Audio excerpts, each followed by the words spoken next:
So let's talk about the grind in Albion Online if you're a safe zone PvE player, as I will describe myself to be. The truth is that all MMOs are grindy. That's actually a game mechanic. It's part of what makes an MMO what it is. Now you can grind at many different levels. You can grind at a low level, you can grind at a high level. The truth is that you probably will have more fun in some cases grinding at a low level, because if you're trying to win in an MMO, you won't be able to. The game is structured to make it impossible for one person to get powerful enough to truly win the game. You're going to continually be chasing that sense of getting to a progression point where you're satisfied. But you're never really going to be actually satisfied because you're never going to be able to find that pot of gold at the edge of the rainbow. I've found a lot of people will say that Albion Online is boring, especially if you're not playing in the full loot PvP zones. And I don't disagree. It is. I've gone to the black zone enough to realize that I can get in and I can get out and I can do some gathering out there and usually avoid getting killed off by other players. Sometimes I do. Many times I escape, and it's fine. Personally, being a pretty casual player who doesn't really have a lot of knowledge of the game in terms of making spreadsheets to analyze every build and all of the advantages that each one has, there's a lot of knowledge that I personally lack, and maybe I'll get more into it at some point and study the game and learn more. I just don't really feel a need to do that because I really, frankly, haven't needed to do that in order to enjoy the game. The point I'm getting at here is that there's a certain illusion that a game is going to give you an experience that's not boring in the MMO space. And there's a lot of triple tier games that do make that promise of immersion. But it's really a lie. I've played AAA games like Final Fantasy XIV. And you know why I quit it? I quit because it was so boring that I got to the point that I just couldn't bear to log in again. And I wanted to. I wanted to enjoy that game because it has a good community. It has a lot of really cool elements in it. But I didn't really like the story that much. I didn't like the fetch quests after the thousandth one. I didn't like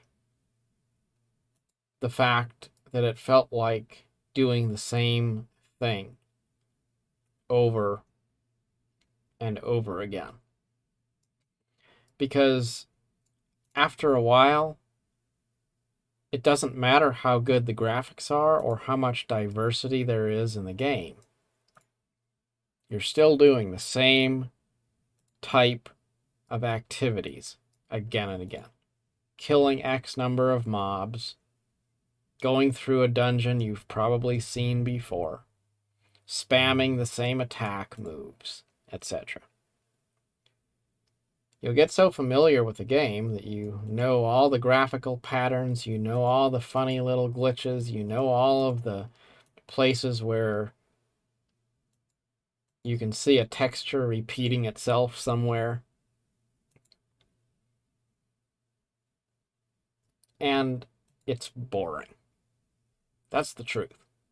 Now, there's people who want to lie about it because they like the idea of a game that's really immersive, a game that feels like it's a digital alternative to real life. And that is a really romantic idea.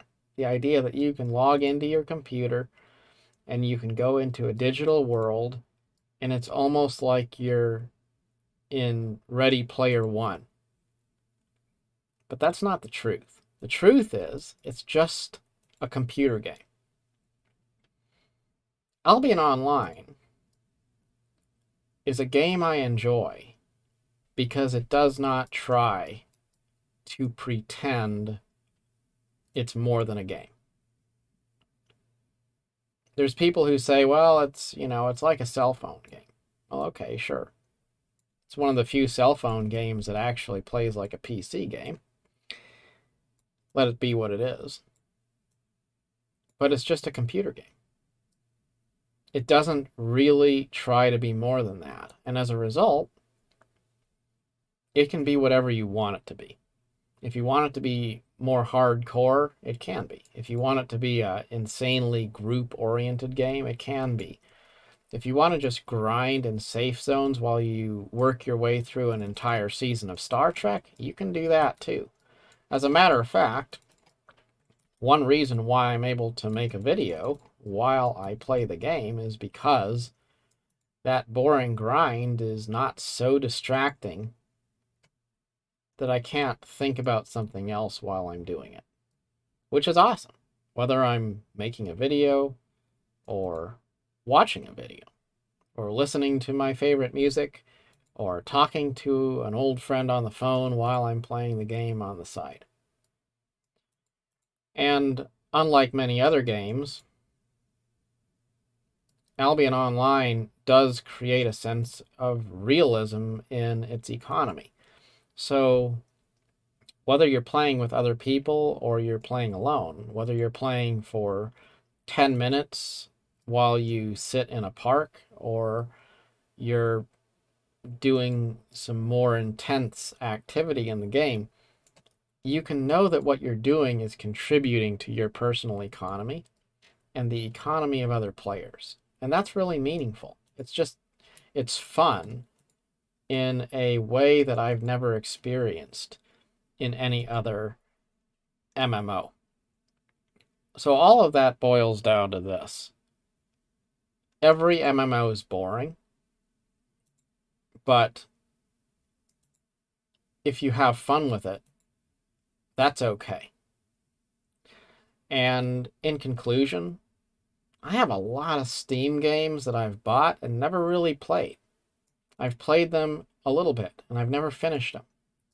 Single-player RPGs that I've wanted to put more time into, but, never got to it because I was playing some MMO. Albion Online feels like it really respects my time because it doesn't make any effort to be a full-time career. It's not something I signed up for so that I could go into an immersive virtual world that would replace reality. It's just a cool game. And accepting that and having that in my life feels liberating in a way because it gives me a lot of my time back. It gives me the ability to scratch a little bit of that MMO itch without actually having to commit my life to grind a little bit on the side in those spaces in between other things when I feel like I have time, and to just enjoy the experience for the boring sake of it. And it's nice to know that there's more to the game if I wanted to do more. But, I feel like usually on any given day, that's something I don't mind waiting around for and getting to it if and when I feel like it. Which doesn't have to be today. So, there's that. Albion's a pretty cool game. And I'd rather have a game that's boring and doesn't pretend not to be than to have a game that pretends to be some sort of alternative to reality that actually is just a boring grind fest in disguise. Feel free to tell me what you think about that. I hope that you have a wonderful day. And, of course, thank you very much for watching. Bye now.